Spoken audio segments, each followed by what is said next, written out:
Audrey had finished her urgent morning chores at the nursing station and was now hurrying to Ward 28 to see Sherry. The 6-year-old girl was the staff's favourite. The nurses and doctors often came to check on the little patient. Sweet Sherry smiled, despite her pain and weakness, always eager to socialise. The tiny girl had a serious diagnosis with no good prognosis. The child needed an expensive operation, but her mother couldn't afford it. The fundraising organised by the foundation was moving too slowly. Even the head doctor's attempts to arrange treatment under a quota and negotiate discounts had failed. Sherry was fading away, growing weaker and paler each day. She could barely leave her bed now, though just 3 weeks ago she had happily walked with staff in the hospital square, enjoying the sunny warm weather, despite it being mid-September. Now the sky remained gloomy and unwelcoming, as rain fell steadily and Sherry's condition deteriorated rapidly, as soon as the weather. It pained Audrey to see her favourite patient so quiet, like a shadow of herself. Yet Sherry still smiled and found strength to offer kind words to others. Audrey had worked as a nurse in the children's hospital for many years. She'd seen everything imaginable and often grieved for the children, especially those with terminal illnesses, sometimes to the point of tears and hysteria. But Sherry was different. No patient had ever stirred such deep feelings in Audrey's heart. She often thought how wonderful it would be to have a daughter like Sherry, big-eyed, smiling, sweet. But it hadn't worked out.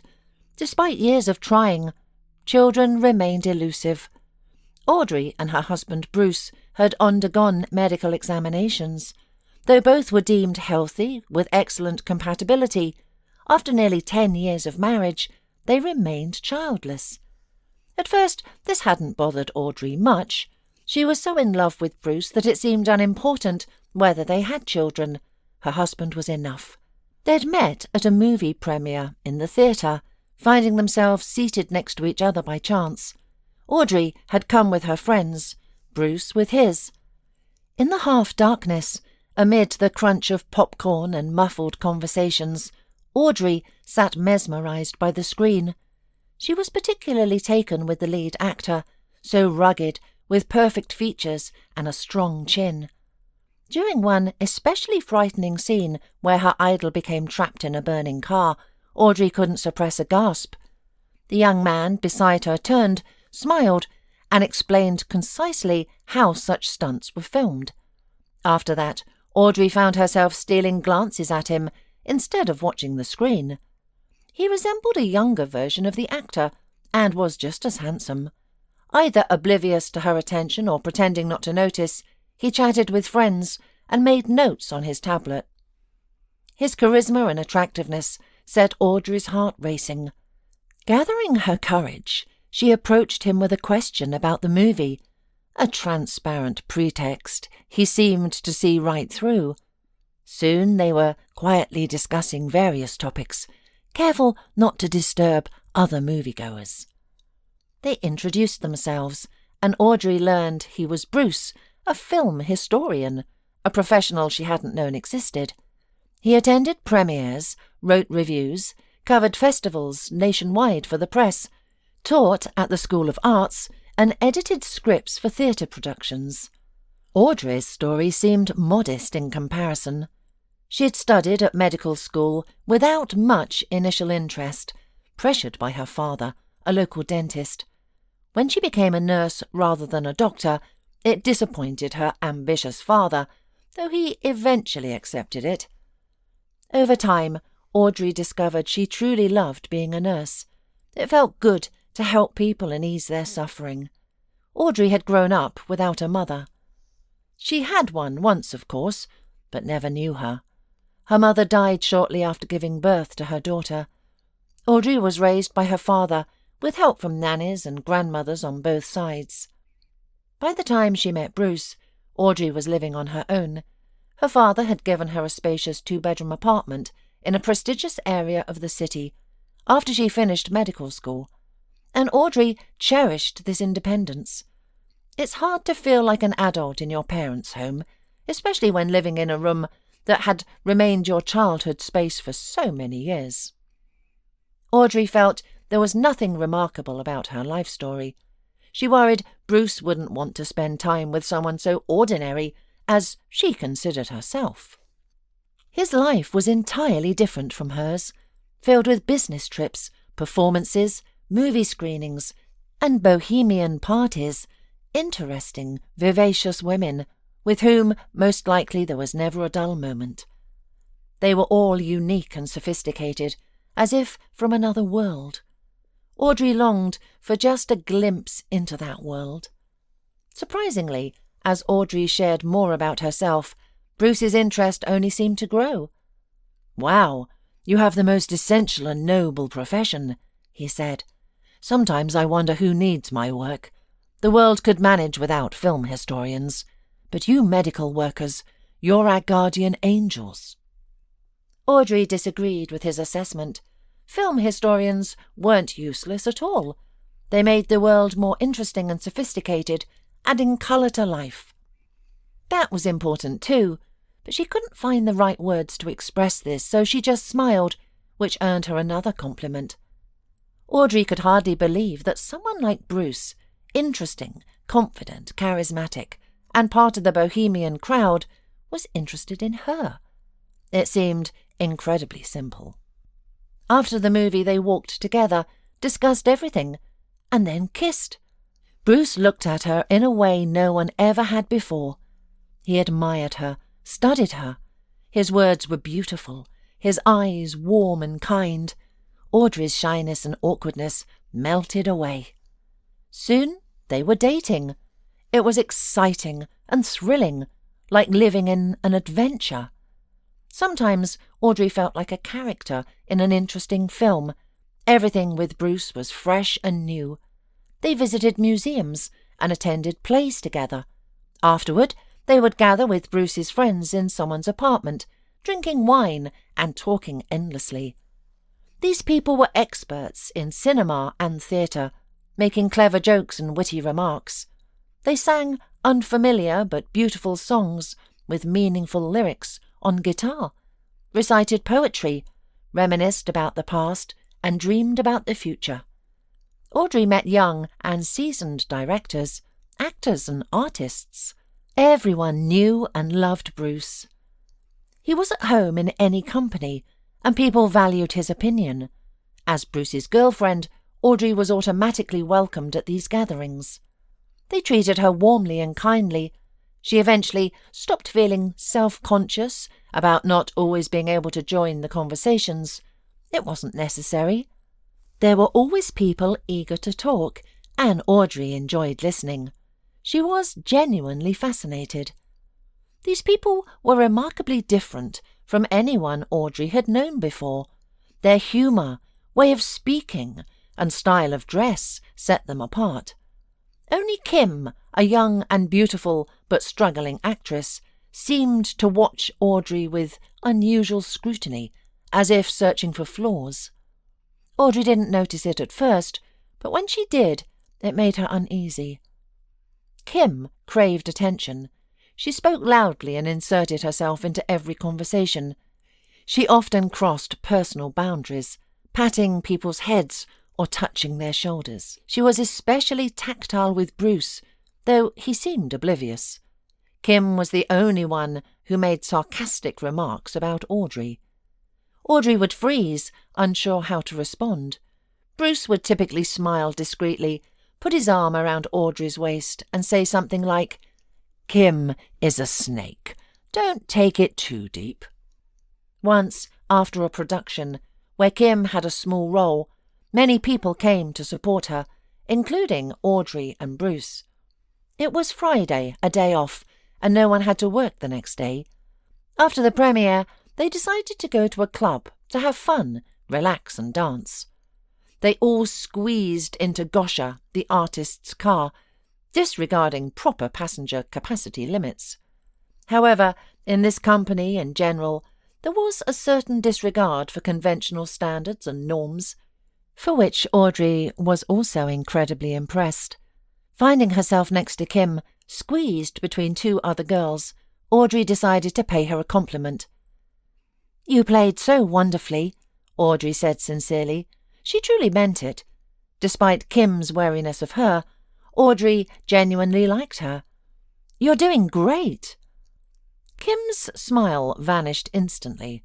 Her eyes grew cold, her lips twisting into a contemptuous grin. "You're good at something too," she said quietly. "You're good at tying Bruce to yourself. Just know you won't have children. Never. It's not going to work out. Understand?" Audrey felt as if she'd been doused with ice water. Her joyful mood evaporated, replaced by a heavy, nauseating feeling. Kim radiated coldness now. Her angry eyes and sharp gaze made her beauty fade in Audrey's eyes. "What did you say?" Audrey asked. But Kim ignored her, turning to chat with her neighbour as if nothing had happened. Roxy, sitting to Audrey's left, seemed to have heard their exchange. She quickly turned to Audrey with a question, trying to distract her. Bruce, sitting up front with the driver giving directions, hadn't heard a thing. At the club, the group settled at a table, flanked by 2 soft sofas. While most headed straight to the dance floor, Audrey remained seated. Kim's words had paralysed her. The hatred in them was overwhelming. Why? Audrey sat alone at the table until Roxy joined her. "Don't take offence at Kim. She's not really a bad person," Roxy said, turning to Audrey. "You heard what she said in the car, right?" "I did, and I know why she's so angry. I'm surprised you haven't figured it out yourself." "What did I do to her?" "You took her man. Bruce, she's been hopelessly in love with him for years. She tried to get close to him, and, well, they lived together briefly before splitting up. She just wasn't right for Bruce. But she can't accept that. She lashed out from anger. Just ignore it." "Bruce never mentioned Kim or their relationship." "Why would he? It meant nothing to him. Just another casual relationship among many. But you're different. You're special to him. I can see. And so can Kim. That's why she's so bitter." Later, when Audrey spoke with Bruce about Kim's behaviour, he just smirked. "They don't call her our snake for nothing. She's quite a character, trying to play the witch now. She's an actress. What can you expect? Yes, we lived together for a couple of months, but I couldn't take it for long. She's clever and fun, a good friend, but in a relationship, Kim's overwhelming. It's different with you." A year later, Bruce and Audrey married. They lived in her apartment. Where else? Bruce had no place of his own. A film historian's salary wasn't impressive or reliable. Feast or famine, as they say. But Audrey didn't mind. She was happy they were a family now, sleeping and waking together, caring for each other. She loved his passion for work. He would sometimes write articles until dawn, fully lost in and concentrated, looking spiritualized and beautiful. Over time, the frequent gatherings dwindled. Bruce's friends had families and serious jobs now, leaving little time for parties. They still met occasionally for bright, cheerful celebrations, but it was no longer their daily routine. Kim, like many others from their old circle, gradually faded away, much to Audrey's relief. Though Kim never made any more shocking statements, that one time was enough to make Audrey fear her. Yes, fear her, with the barbed, angry look and contemptuous grin.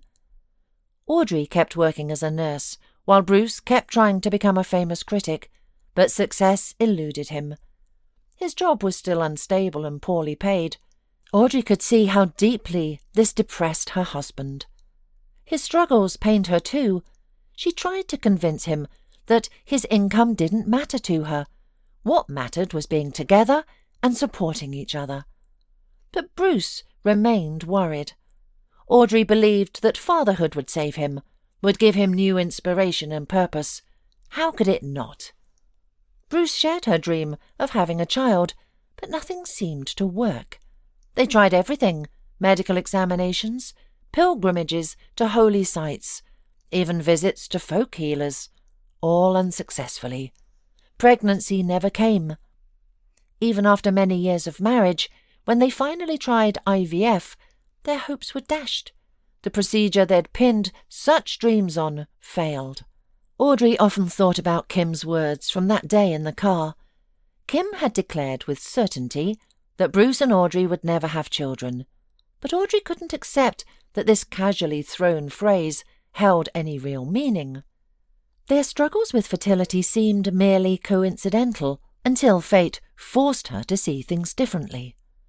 It happened at the train station. After seeing Bruce off on another business trip, Audrey headed to the parking lot where her car was parked. That's when she spotted a dark figure hunched behind a newspaper stand, clearly in pain.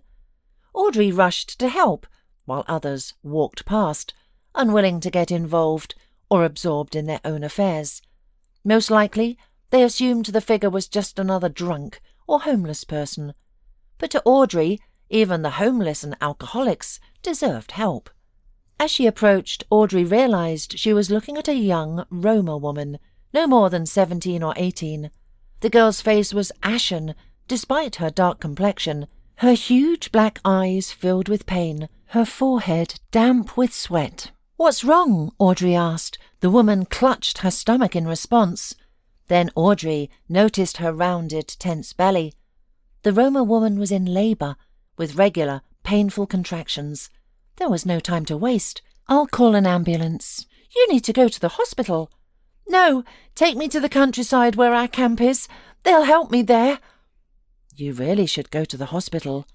"No," the girl insisted. "I have no documents, and most important, it's not allowed in our society. We have our own doctor at the camp. I just need to get there." Audrey hesitated.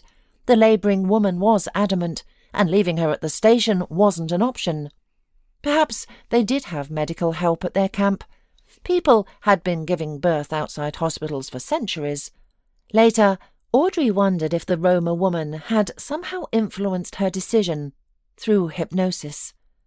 Taking a woman in labour to a gypsy camp instead of a hospital seemed unwise. Nevertheless, Audrey helped the young woman into her car, settled her in the back seat, and drove out of town, following her directions. "Thank you," the young gypsy said as they neared their destination. "You've saved me and my daughter." "I hope so." "Don't worry, I know we'll be fine now, but you have a curse on you. Did you know?" Audrey tensed. She'd heard about fortune-tellers who tried to swindle people by claiming to remove curses. "No, don't think that. I'm telling the truth. I want to help you too, to repay your kindness." Though the contractions were coming frequently, now and clearly painful, the gypsy woman continued. "You can't have children because of the curse. Everything will change when you help a pure soul to stay in this world." The Roma woman writhed in pain. Labour was clearly imminent. They barely had time. The camp appeared before them in a clearing, like something from an old movie, though modern vans had replaced the traditional wagons and horses. They seemed to be expected. Several men and women emerged to meet them. Two older Roma women immediately took charge of the labouring girl, carefully guiding her toward one of the vans. The others thanked Audrey for helping the girl. Audrey smiled uncertainly, shrugged it off, and hurried back to her car. The whole situation felt strange, incomprehensible, and somewhat frightening. She just wanted to get home. That night, lying in bed, Audrey pondered the young woman's words. Somehow, the woman had known about Audrey's inability to have children. It was astonishing. But then she said something absurd. To break the spell of infertility, Audrey would need to stay a pure soul in the world. It was a vicious circle. The gypsy had likely misspoken out of pain and fear. Audrey didn't believe in any of it anyway. A curse? Really? Audrey was a medical professional, pragmatic to her core.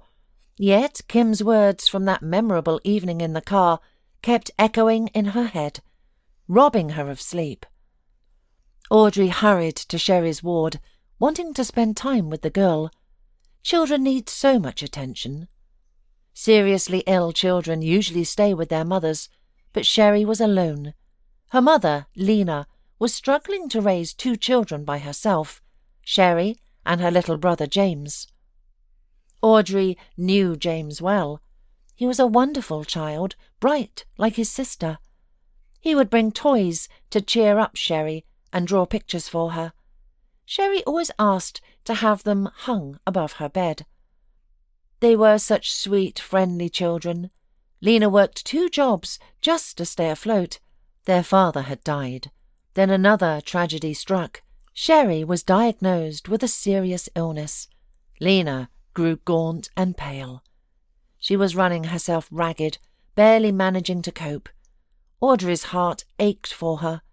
So young, yet nearly broken by despair. What would become of the children if Lena couldn't manage? What if Sherry didn't get her operation in time? The answers were too frightening to contemplate. That's why the staff did everything they could to help Sherry. Everyone sympathized with the girl and knew her family's struggles. They all tried to care for her in small ways, and Sherry met every kindness with gratitude. Despite her youth, she never took the care for granted. She loved those who looked after her. But Audrey held a special place in her heart. A unique bond had formed between the nurse and the girl. Audrey hadn't welcomed it at first. She knew about the girl's grave diagnosis and slim chances of recovery.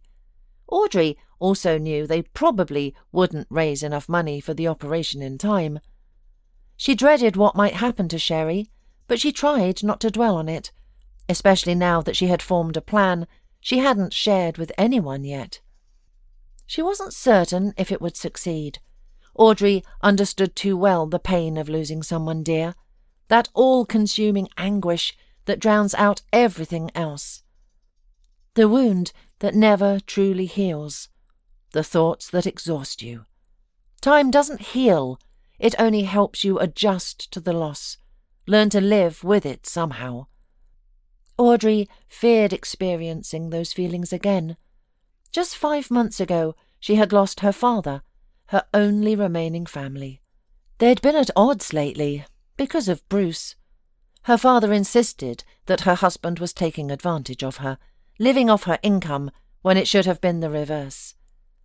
A man should provide for his family, buy his wife gifts. Instead, you're always funding his projects. None have ever made a profit.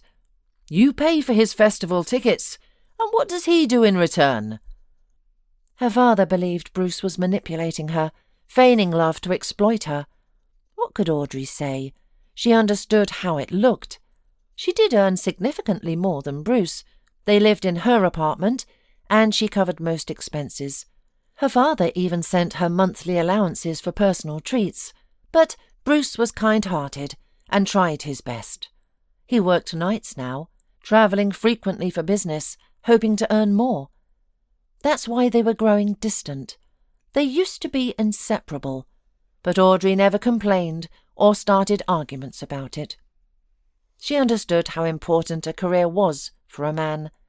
She wanted her beloved to succeed in his profession and reach new heights. It was Bruce's dream. But instead, he often grew dejected, reading about the success of colleagues he considered less talented, generally puzzled how their worthless scribbles gained recognition while his masterpieces went unnoticed. Audrey considered her husband talented and believed he would eventually succeed and become famous. She tried to tell Bruce this as often as possible. At first he appreciated her words and support. Now it all rather annoyed him. Audrey's father had considered Bruce a slacker, disliking his son-in-law almost from their first meeting. Yet he tried not to pressure his daughter, keeping his opinion to himself.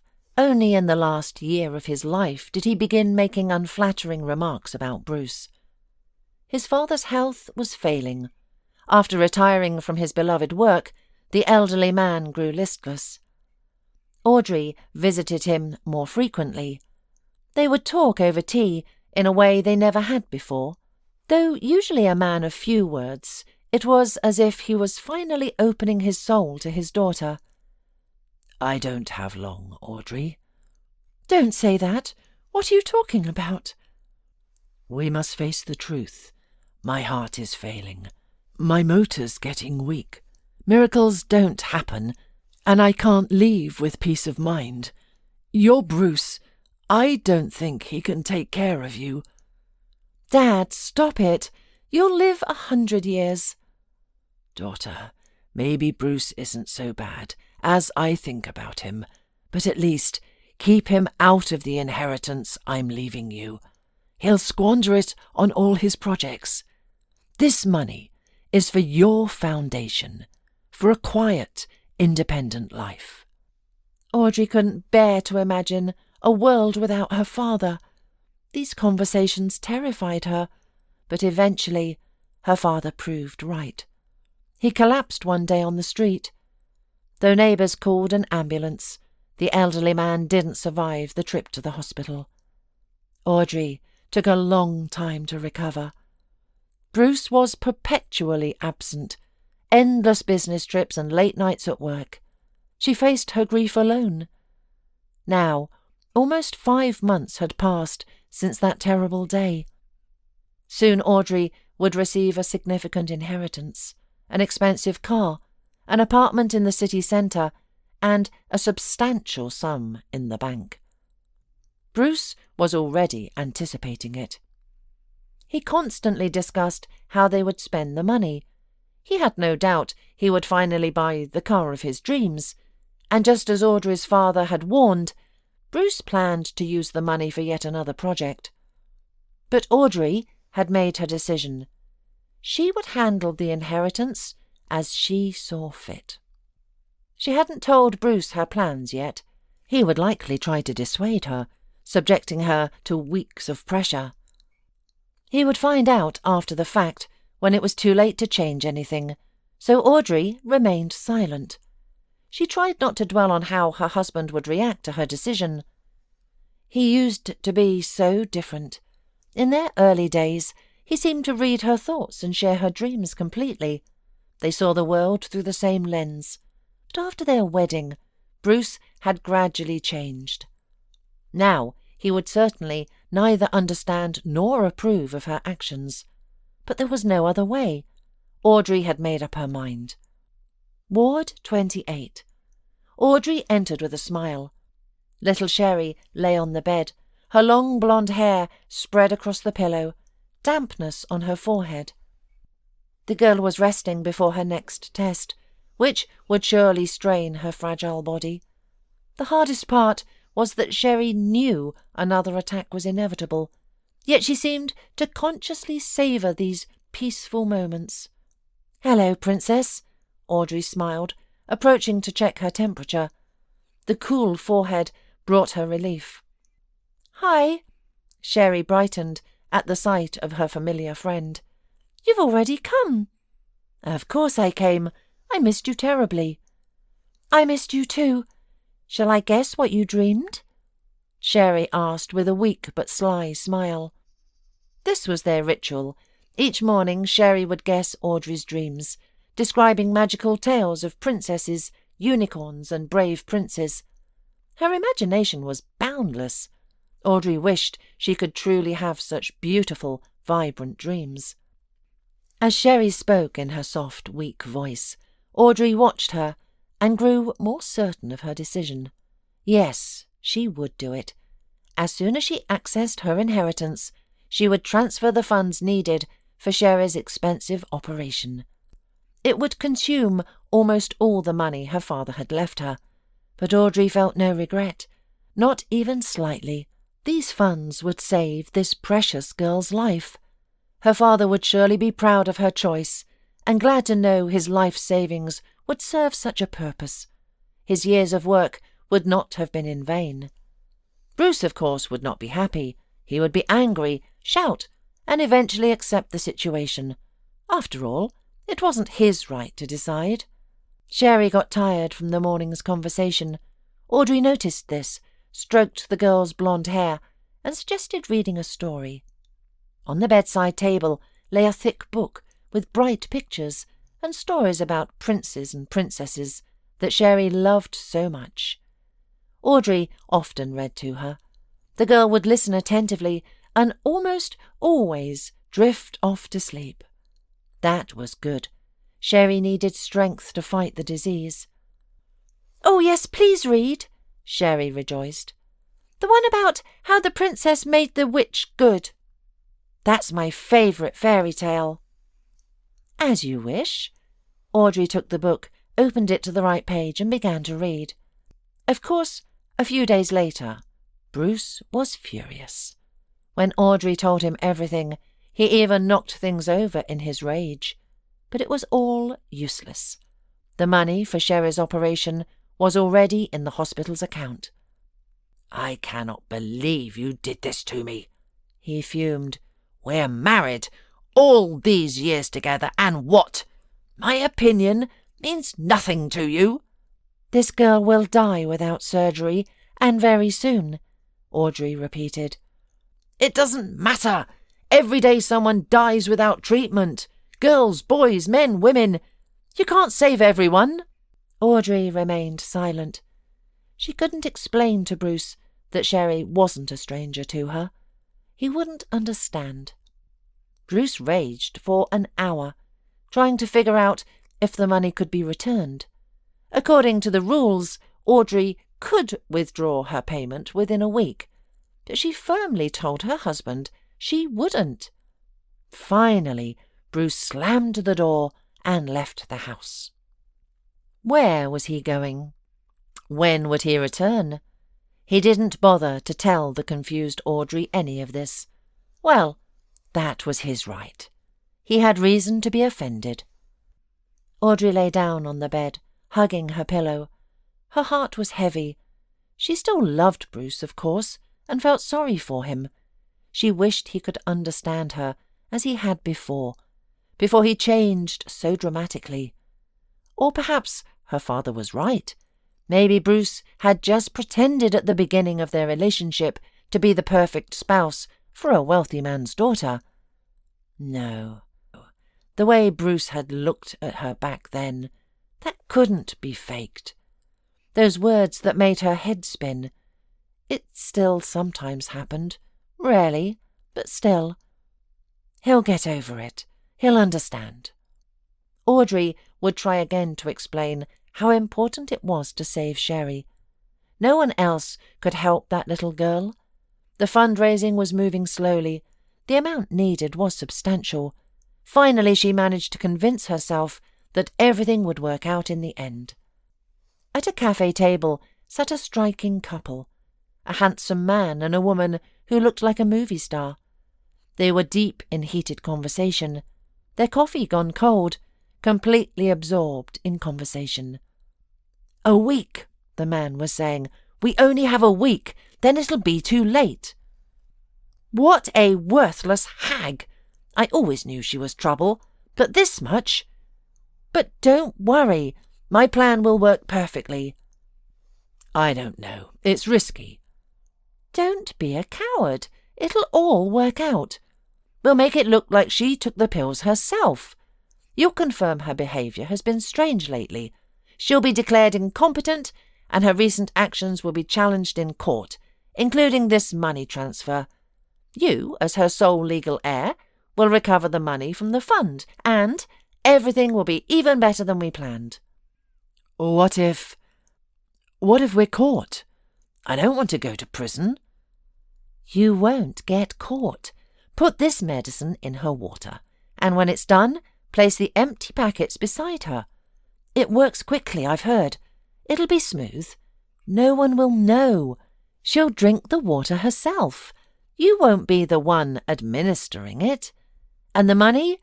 Not just the money, but everything. The apartment, the car. We'll get it all. No more begging, no more depending on her." The man looked at his companion doubtfully, clearly hesitating. Are you feeling sorry for her?" The woman's eyes narrowed angrily. "Perhaps you still have feelings for her." "No, no," the man shook his head. "You know I've always loved you. Only you. I was jealous when you were with others. That director, all of them." "They were just means to an end," the woman smiled. "Nothing more, just as your wife was to you." "You know I married her for money. You're the one who put me up to it. I remember everything." The woman covered the man's palm with her hand. Even from the side it was clear she held great power over him. "We needed money. You'd been getting it from her all this time. Thanks to that, we travelled, dined at restaurants, enjoyed ourselves. We've both been unlucky in our careers, you and me. I'm a third-rate actress, and you're an unrecognised genius." "A genius?" the man snorted. "Of course you're a genius. Your lyrics are beautiful. I can't believe they haven't been appreciated yet. You're smart, clever and brave. You'll succeed. Just imagine how happy we'll be afterward. It's fortunate she donated the money to the foundation. Without that, we never would have taken this big step. We'd only have gotten a fraction of her inheritance. But this way, we'll get everything. Everything. We'll go to the Maldives right away. I've dreamed of that for so long. Just you and me, with this beautiful fairy tale all around."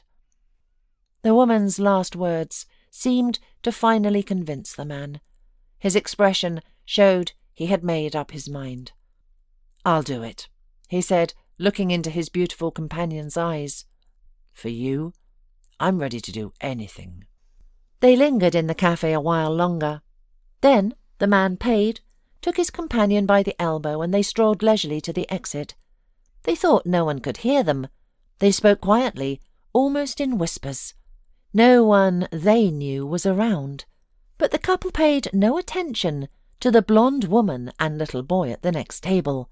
But this woman was listening intently to their conversation, catching every word and committing it to memory. She was both fascinated and horrified by what she heard. She even managed to photograph the attractive couple discussing their monstrous plan. To anyone watching, she appeared completely focused on her young son, wiping his mouth with a napkin or stroking his head. In reality, she was listening intently. As soon as the couple left the cafe, she pulled out her cell phone to make a call. Audrey was surprised to see Lena's number on the vibrating screen. Sherry's mum rarely called her, and only in emergencies, concerning her sick daughter. But now everything seemed fine. Audrey had just been in Sherry's room, reading the girl's favourite fairy tale about a princess and a witch. The little girl had fallen asleep peacefully. "Hello?" Lena's excited voice came through the phone. "I really need to talk to you. It's urgent." "All right. I'm on shift now, but I have lunch in half an hour. I can meet you at the hospital, if you can come." "I can. It's urgent. I've already cancelled my shift." They sat on a bench in the hospital garden. Though it was early November, the weather was warm and sunny, as if September had suddenly returned. Lena showed Audrey the photo on her phone and recounted the conversation she had overheard in the cafe. "I recognized him by chance. Your husband. You showed me photos from your family celebration. Your husband is a good-looking man, handsome. It's difficult to forget such a man. This morning James and I went to a cafe, and I saw him sitting at a table with this woman." Audrey looked at the photo on Lena's phone screen. Yes, it was Bruce. He was sitting with a beautiful woman, gently holding her hand. Audrey recognized her, too. Kim, the same woman who had never hidden her contempt for Audrey and had tormented her with endless teasing. Her prophetic words about childishness remained vivid in Audrey's memory. Kim was still beautiful after all these years. Luxurious figure, impeccable makeup, perfect features. Time had only enhanced her charm, like fine wine. The photo made it clear that the feelings between Bruce and Kim remained strong. They hadn't faded or cooled. Roxy must have been either mistaken or deliberately lying when she said Bruce never really loved Kim, that Audrey was special and the only one for him. Perhaps Roxy had known about their plans all along and played along.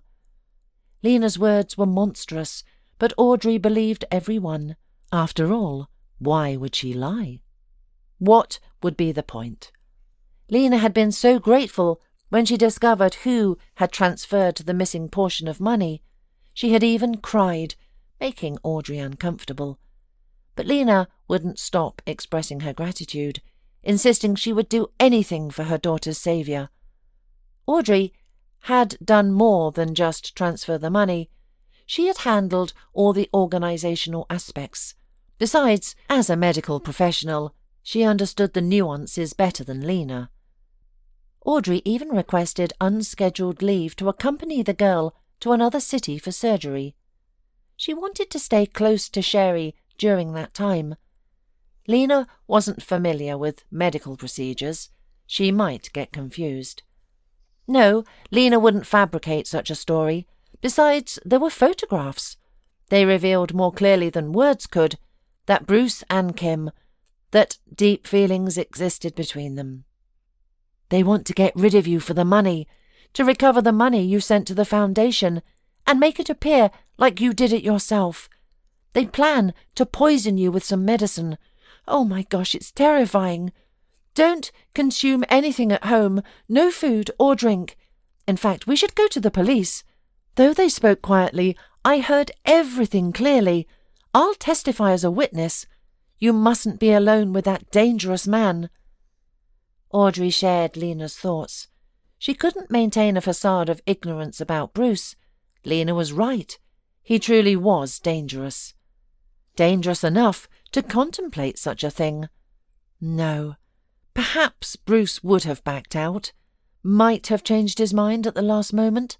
Still, the fact that he seriously discussed such plans with his mistress chilled Audrey to the bone. Naturally, the woman wouldn't return home. What if Bruce went through with it? If not poison, he might try something else. Kim and Bruce might have already altered their plan after leaving the cafe. Being alone with him wasn't safe. Audrey would claim she needed to work an overnight shift. That would be more secure. "Stay at my place," Lena offered, seeming to read her thoughts. "We'll strategize about bringing them to justice. Such people belong behind bars." A few hours later, Bruce and Kim had another conversation about their villain plan. "That won't work tonight. She's covering another nurse's night shift." Bruce nearly shouted into the phone, desperate. "This isn't good. We're running out of time," Kim responded anxiously. "Okay, then go to her workplace. Bring her a bottle of water. The special water. She has a staff room there, right? That's where you'll do it." "But that would make me suspect. It's too obvious. I'll visit her at night, and she'd go straight to the other world. At worst, they'd think you argued and she couldn't cope. It's even better." "Though frightening," Bruce said, calming down a little. "Don't worry. Call her now. Time's running out. Do you understand that?" Half an hour later, Audrey, sipping tea in Lena's kitchen, received a message from Bruce that he missed her and was going to visit her in the hospital. Little James slept soundly in his room. The second crib in the nursery stood empty, but soon Sherry would return home after her operation. After hearing Audrey, Lena grasped everything. "So, they're planning to poison you at work? They're rushing. Great, we'll catch them red-handed." "How?" "It's simple," Lena smiled. "My cousin works in the police. He's aware of the situation. I've consulted him today after our conversation. He said to call if anything happened." "Well, that if has arrived. Let's catch the criminal in the act," Lena declared with a triumphant smile. Meanwhile, Bruce sat in the hospital lobby, heart racing, awaiting his wife. He clutched the bottle in his hand. It appeared to be ordinary water, but contained a deadly mixture of powerful medicine. Bruce trembled with fear. How would events unfold? How long would it take? What if someone discovered them? He pitied Audrey. Despite her naivety, she was kind, and she loved him deeply. She would do anything for him, yet he would do anything for Kim. This woman had always commanded his complete devotion. Her every word became his command, beautiful, intelligent, calculating. With her, Bruce felt invincible. He yearned to move mountains for her. These feelings remained unchanged through the years. Kim seemed to reciprocate his love. She also craved money and dreamed of luxury. The vision of their life together in a seaside paradise beckoned. Yet the path to happiness held trials. Serious, terrible trials. Bruce knew this act would forever alter his life. Yet for Kim's sake he would bear it. She depended on him. There's Audrey. She approaches, tired and troubled, yet seemingly unaware. She's smiling. It's a peculiar smile. She must be exhausted. They made their way to the staff room. As expected, they were alone. They sat down at the table and began to talk. Bruce was speaking complete nonsense. He improvised a story about why he had come to her at night. Strangely enough, it worked. Audrey seemed to believe every word. Audrey offered tea. Bruce agreed. This was the moment of truth. When she stepped away to get candy, Bruce poured almost half the bottle into her tea. Kim had said a couple of sips would be enough, maybe even one, but he added more to be certain. And then something Bruce hadn't expected at all happened. Tall, stern-faced men emerged from the bathroom, some wearing uniforms. Unlike her husband, Audrey wasn't surprised by their appearance. She looked at Bruce with eyes full of pain and disappointment. Bruce stood there completely bewildered. A year hadn't yet passed since these events, when Audrey, Lena, James and Sherry walked through the sun-drenched park. So much had changed in Audrey's life. First, she was now officially divorced. Bruce was in prison. Forensics had confirmed that the bottle he brought to the hospital contained a strong poison. The same substance was found in Audrey's teacup, and a hidden camera had captured the moment he poured it. Kim didn't escape punishment either. Though she received a shorter sentence, she could have avoided responsibility altogether. Bruce never mentioned her during interrogation. But Lena was a witness. So Kim ended up behind bars, instead of in the Maldives. Then came Sherry's operation. It was crucial and expensive. Audrey and Lena never left the girl's side. While Lena supported her daughter emotionally, Audrey handled all the organisational matters and paperwork. Both women were overwhelmed with responsibilities. Thankfully, 4-year-old James turned out to be remarkably understanding and independent. It was as if he sensed that the adults couldn't be disturbed. Instead, he helped however he could. He would bring his tired mother water or a self-made sandwich for Audrey. The operation was successful, performed by a young surgeon Audrey had heard much about. Dr. Baldoni was a rising star in paediatric surgery.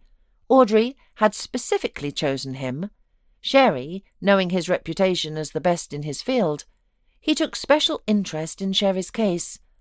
The story had made headlines, creating quite a stir, and Sherry arrived at the clinic as something of a celebrity. Dr. Baldoni was moved by the generosity of Audrey, who, despite not being wealthy, had committed such a large sum to help a child. Audrey hardly noticed as Dr. Baldoni, now simply Matteo to her, became someone dear and close.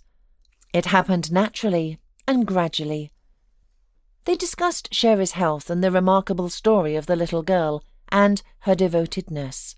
Soon, Matteo began sharing more about himself and once invited Audrey to coffee. That's how their relationship began. Now they're married. Everything happened so quickly between them. Audrey moved in with him, found a new job, and relocated. Her hometown held too many memories of the ugly incident with Bruce. She needed a fresh start. And she found it with Matteo, who, despite his busy schedule, showered her with attention and care. Lena and her children remained in their hometown, and she and Audrey had become close friends.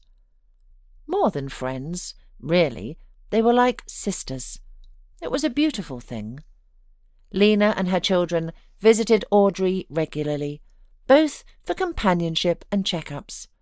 After the operation, Sherry's recovery was remarkable. They still monitored her condition carefully, though Matteo was confident they shouldn't expect any setbacks. That day, Lena had brought the children to visit Audrey. The weather was perfect, the height of summer, so they decided to enjoy a walk in the park together. Sherry walked beside Audrey, clinging to her hand and chattering cheerfully. James zipped ahead on his small scooter, though he never strayed too far, stopping, turning around, waiting for them. Audrey gazed at Sherry in amazement. Her blue eyes sparkled. Her once pale cheeks now glowed with health, and her thick pigtails shone like ripe wheat. Such strength and energy radiated from her now. Less than a year ago, she had been fading away in a hospital bed, seemingly without hope, but their efforts had not been in vain. Another remarkable change had come to Audrey's life, the most incredible one. She could hardly believe that a tiny life now grew beneath her heart. Though her belly wasn't showing yet, she could feel the confident, energetic movements of her baby. This child, conceived with Matteo, without any medical intervention, had come as a complete surprise. Audrey had been up front with Matteo about her infertility and her previous marriage's struggles. Matteo hadn't been concerned at all. "We can adopt from an orphanage," he said. "I'm adopted myself, so I consider it my duty to raise a child from an orphanage." His words had touched Audrey deeply. She and Bruce had never even considered adoption. Yet when Matteo suggested it, Audrey knew immediately she was ready, more than ready. She yearned to give a child love, comfort, warmth, and family. She had begun gathering documents for the foster parent program when they discovered the astonishing news. Audrey was pregnant. Pharmacy tests and examinations at the women's clinic confirmed it. Now she was carrying this precious, long-awaited baby. Matteo remained steadfast by her side, sharing in her joy. They hadn't abandoned their adoptive plans, merely postponed them. After their baby was born and a bit older, they would surely give them a brother or sister. One evening, while preparing a warm salad for dinner and waiting for Matteo to come home, Audrey was struck by a sudden realization. She gasped as she remembered the young gypsy's word.